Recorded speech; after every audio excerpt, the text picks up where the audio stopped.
അവന്റെ ഉള്ളിൽ ആളിപ്പടർന്ന ദേഷ്യത്തിന് ഡാർവിനെ കൊല്ലാൻ തോന്നിയെങ്കിലും പോലീസുകാർ ഉള്ളതുകൊണ്ട് യാദവിന് ഒന്നും തന്നെ ചെയ്യാനായില്ല. ഡാർവിൻ എന്താണ് ചെയ്യാൻ പോകുന്നതെന്ന് നോക്കി നിന്ന ഋഷി ഞെട്ടിപ്പോയി. പതിവ് പോലെ ഒരു മരത്തണലിൽ ശാന്തനായി ഇരുന്ന് പുസ്തകം വായിക്കുകയായിരുന്നു ഡാർവിൻ. അവന്റെ മുഖത്ത് ഒരു ഭാവമാറ്റവും ഉണ്ടായിരുന്നില്ല. ഡാർവിൻ യാദവിന് നേർക്ക് മുളകുപൊടി പ്ലേറ്റ് എറിഞ്ഞപ്പോഴുണ്ടായിരുന്ന മുഖത്തെ നീറ്റൽ സഹിക്ക വയ്യാതെ യാദവ് തൈലം പുരട്ടിക്കിടന്നു. ഡാർവിനെ എങ്ങനെയായാലും ഒരു പാഠം പഠിപ്പിക്കണമെന്ന ചിന്തയിലായിരുന്നു അപ്പോൾ യാദവ്. അന്നേരം അവിടേക്ക് ജയിലർ കടന്നു വന്നു. നിങ്ങൾ കുടുങ്ങി യാദവ്. എല്ലാത്തിനും ഒരു പരിധിയുണ്ട്. എത്രയോ കാലമായി തനിക്ക് ഞങ്ങൾ ഇളവ് തരുന്നു. ഞങ്ങളൊന്നും കാണുന്നില്ലെന്നാണോ തന്റെ വിചാരം? ഇത്രയും കാലം തന്റെ കലാപരിപാടികൾ ഞങ്ങൾ കാര്യമാക്കിയില്ല. പക്ഷെ ഇന്ന് താൻ ചെയ്തു കൂട്ടിയത് ക്ഷമിക്കാൻ പറ്റുന്ന കാര്യമല്ല. ഇവിടുത്തെ രാജാവാണ് താനെന്നാണോ തന്റെ വിചാരം? എല്ലാം ഇവിടെ നിർത്തിക്കോണം. നിന്നെപ്പോലെ ഒരു മനുഷ്യൻ തന്നെയാണ് ആ ഡാർവിനും. അയാൾക്ക് നീ കാരണം വല്ലതും പറ്റിയ സമാധാനം പറയേണ്ടത് ഞാനാണ്. അതുകൊണ്ട് വീണ്ടും എന്നെക്കൊണ്ട് ഇതൊന്നും പറയിക്കാതെ ഈ പരിപാടിയെല്ലാം ഇവിടെ വെച്ച് തന്നെ നിർത്തിക്കോ, ജയിലർ ദേഷ്യത്തോടെ പറഞ്ഞു. ഓ, എന്റെ മുഖത്തേക്കൊന്ന് നോക്ക്. എന്തെങ്കിലും തോന്നുന്നുണ്ടോ? പിന്നെ എന്തുണ്ടായിട്ടാ എന്നെ ആ തടവുകാരെല്ലാം ഭീകരജീവിയെ നോക്കും പോലെ നോക്കുന്നത്? യാദവ് ദേഷ്യത്തോടെ ചോദിച്ചു. അതൊന്നും എനിക്കറിയില്ല. നിനക്ക് അവൻ എന്തെങ്കിലും ചെയ്യണമെങ്കിൽ പുറത്തേക്ക് ഇറങ്ങിയിട്ട്. ഇനി 10 ദിവസം അവനിവിടെ ഉണ്ടാവും.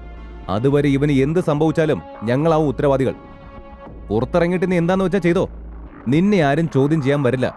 പക്ഷെ ഇതിനകത്ത് വേണ്ട. ഇനി ഞാൻ എന്തെങ്കിലും അറിഞ്ഞാൽ നീ ലാത്തിയുടെ സുഖം എന്താണെന്ന് നന്നായി അറിയും. പോലീസിന്റെ പവർ എന്താണെന്ന് നിനക്ക് ഞാൻ അറിയിച്ചു തരും. ജയിലർ അവന് താക്കീത് കൊടുത്ത് അവിടുന്ന് പോയി. അതോർത്തപ്പോൾ അവന്റെ ഉള്ളിൽ ദേഷ്യം വന്നു. അവൻ കൈ ചുരുട്ടി ചുമരിൽ ആഞ്ഞടിച്ചു. ഇനി എന്തു ചെയ്യും? നമ്മളിവിടെ ഇരിക്കുമ്പോൾ അവന് ഒന്നും ചെയ്യാൻ കഴിയില്ലേ? ആ ജയിലർ. യാദവ് ജയിലറെ എന്തോ മോശം തെറിയും വിളിച്ചു. അയാൾ ഇവിടെ എല്ലാവരുടെയും മുന്നിൽ വെച്ച് എന്നെ ഇൻസൾട്ട് ചെയ്യാൻ മാത്രമായോ? അയാൾ പറഞ്ഞ പോലെ ഞാൻ പുറത്തുപോയി ആരും അറിയാതെ അവനെ തല്ലണം. ഈ രാത്രി അവനെ ഒരു പാഠം പഠിപ്പിച്ചില്ലെങ്കിൽ എന്റെ പേര് യാദവ് എന്നല്ല. ചുവന്നു കലങ്ങിയ കണ്ണുകളോടെ അവൻ പറഞ്ഞു. ഓഹോ, അപ്പൊ ഇന്ന് രാത്രി ചിലതൊക്കെ നടക്കുമല്ലേ? അവന്റെ ആളുകൾ സന്തോഷത്തോടെ പറഞ്ഞു. ചിലരത് കേട്ട് വിസിലടിക്കുകയും ഉറക്കെ ശബ്ദമുണ്ടാക്കുകയും ചെയ്തു. ഇതെല്ലാം കേട്ട് ഒരു തൂണിന് പിന്നിലിരുന്ന ഋഷിന്റെ മനസ്സിൽ മറ്റൊരു പ്ലാൻ ഉണ്ടായിരുന്നു. രാത്രി അടുക്കുംതോറും ഋഷിന്റെ ഹൃദയമിടിപ്പ് കൂടാൻ തുടങ്ങി. തൊട്ടടുത്ത സെല്ലിൽ യാദവ് കിടക്കുമ്പോൾ ഋഷിന് ഉറക്കം കിട്ടിയില്ല. അവൻ ഉറങ്ങാതെ ഓരോ ചെറിയ ശബ്ദവും ശ്രദ്ധിച്ചു കിടന്നു. ഗൗരിയുടെ നിർദ്ദേശത്തെ തുടർന്ന് ഋഷിന്റെ മുറിയുടെ പൂട്ട് മാത്രം ശരിക്ക് അടച്ചിട്ടില്ലായിരുന്നു. കുറച്ചു കഴിഞ്ഞപ്പോൾ പുറത്ത് ചെറിയൊരു ബഹളം കേട്ട് ഋഷിൻ അഴികൾക്കിടയിലൂടെ പുറത്തേക്ക് നോക്കി. ഡാർവിന്റെ മുറിക്ക് മുന്നിൽ 7-8 പേർ കൂട്ടം കൂടി നിൽക്കുന്നുണ്ടായിരുന്നു. അവരുടെ നേതാവ് യാദവ് തന്നെയായിരുന്നു. കൂട്ടത്തിൽ ഒരുത്തൻ ആ മുറിയുടെ പൂട്ട് പതുക്കെ തുറന്നു. പിന്നെ ഓരോരുത്തരായി മുറിയിലേക്ക് കയറി. മര്യാദയ്ക്ക് വെളിച്ചമില്ലാത്തതിനാൽ എന്താണ് സംഭവിക്കുന്നതെന്ന് ഋഷിന് മനസ്സിലായില്ല. എന്താ അവിടെ നടക്കുന്നതെന്ന് അറിയാൻ അവനും ഒച്ചയുണ്ടാക്കാതെ മുറി വിട്ട് പുറത്തിറങ്ങി. ഡാർവിൻ കിടന്ന സെല്ലിനടുത്ത് പോയി നിന്ന് മെല്ലെ ആ ആളുകളുടെ കൂട്ടത്തിൽ അവനും റൂമിൽ കയറിപ്പറ്റി. മുറിയിൽ നല്ല ഇരുട്ടായിരുന്നു. അത് ഋഷിന് സൗകര്യമായി. ഡാർവിൻ നിലത്ത് കിടക്കുകയായിരുന്നു അന്നേരം.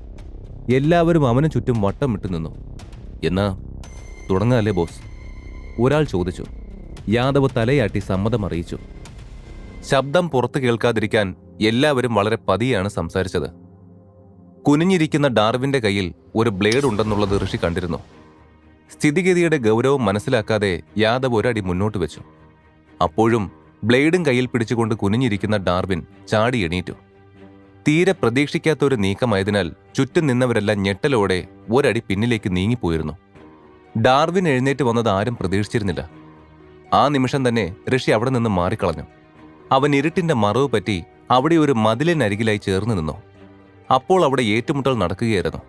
ഡാർവിൻ തന്റെ മുന്നിലുള്ളവരെ വെട്ടി വീഴ്ത്തിയപ്പോൾ ഋഷി ഇരുട്ടിൽ മറഞ്ഞു നിന്നുകൊണ്ട് തന്റെ അരികിലെത്തിയവരെ എല്ലാം കീഴടക്കി. ഋഷി ആ അടി ആദ്യം സ്വയം രക്ഷയെന്ന പോലെ തുടങ്ങിയതായിരുന്നു. പക്ഷേ പോകെ പോകെ യാദവും അവന്റെ കൂട്ടാളികളും അർഹിക്കുന്ന ശിക്ഷ അവർക്ക് കൊടുക്കണമെന്നായിരുന്നു ഋഷിയുടെ ചിന്ത. അവിടെ വെളിച്ചം വളരെ കുറവായിരുന്നു. അതുകൊണ്ട് യാദവും അവന്റെ സംഘത്തിൽപ്പെട്ട എല്ലാവരും ഇരുട്ടിൽ ജയിലിലെ ആ മുറിക്കുള്ളിൽ പരതുകയായിരുന്നു. ആരാണ് ശത്രു, എവിടെയാണ് ശത്രു എന്നൊന്നും ആർക്കും നിശ്ചയമുണ്ടായിരുന്നില്ല. മാത്രമല്ല ആക്രമിക്കപ്പെട്ടവർക്ക് ഉറക്കെ നിലവിളിക്കാൻ പോലും കഴിയുമായിരുന്നില്ല. അങ്ങനെ ചെയ്താൽ വീണ്ടും പോലീസ് അവിടേക്ക് വരുമെന്ന് അവർക്കെല്ലാം അറിയാമായിരുന്നു. അടുത്ത ഏതാനും മിനിറ്റുകൾക്കുള്ളിൽ ഡാർവിൻ മിക്കവാറും എല്ലാവരെയും അടിച്ചു വീഴ്ത്തി. യാദവും മറ്റൊരാളും മാത്രം അവിടെ ബാക്കിയായി. അതുവരെ ഇരുട്ടിന്റെ മറവിലിരുന്ന ഋഷിയെ അപ്പോൾ മാത്രമാണ് യാദവ് നേരിൽ കണ്ടത്. ഏതാ ഈ പുതിയ ആള്? അവൻ ഞെട്ടലോടെ ചോദിച്ചു. ആ നീണ്ട വരാന്തയിലെ ലൈറ്റിന്റെ വെളിച്ചം ഋഷി നിൽക്കുന്നിടത്ത് അപ്പോഴും എത്തിയിട്ടില്ല. യാദവ് ആകട്ടെ അവന്റെ നിഴൽ രൂപം മാത്രമേ കണ്ടുള്ളൂ, മുഖം കണ്ടിരുന്നില്ല. ഋഷി ആ മൂലയിൽ നിന്ന് പുറത്തേക്കിറങ്ങി. അതേസമയം ഡാർവിൻ യാദവിന് നേരെ നടക്കുകയായിരുന്നു. അയാൾ കാണാതെ പിന്നിൽ നിന്ന ഒരുത്തൻ തന്നെ കുത്താൻ വരുന്നതറിയാതെ ആ പിന്നിൽ നിന്നയാൾ പതിയെ ഡാർവിനെ കുത്താൻ വേണ്ടി കയ്യിലെ ഒരു ചെറിയ കത്തി ഡാർവിന്റെ നേരെ നീട്ടി. ഋഷി തന്റെ പോക്കറ്റിൽ നിന്ന് ലൈറ്റർ എടുത്ത് ഓണാക്കി. അപ്പോഴേക്കും ഡാർവിന്റെ മുതുകിൽ കത്തി കുത്തി ഇറക്കിയിരുന്നു. വേദനയോടെ ഡാർവിൻ നിലവിളിച്ചുപോയി.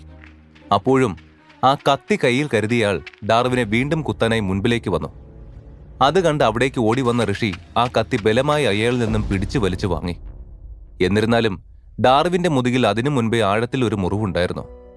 ഋഷിയുടെ മുഖം ഒരേ സമയം വേദന കൊണ്ടും ദേഷ്യം കൊണ്ടും നിറഞ്ഞു. ഡാർവിനെ ശ്രദ്ധയോടെ ഒരു സ്ഥലത്തേക്ക് പെട്ടെന്ന് ഋഷി ഇരുത്തി.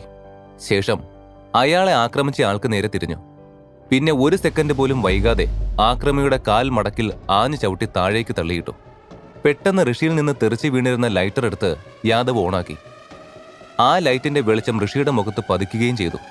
അപ്പോഴാണ് യാദവ് ഋഷിയുടെ മുഖം കാണുന്നത്.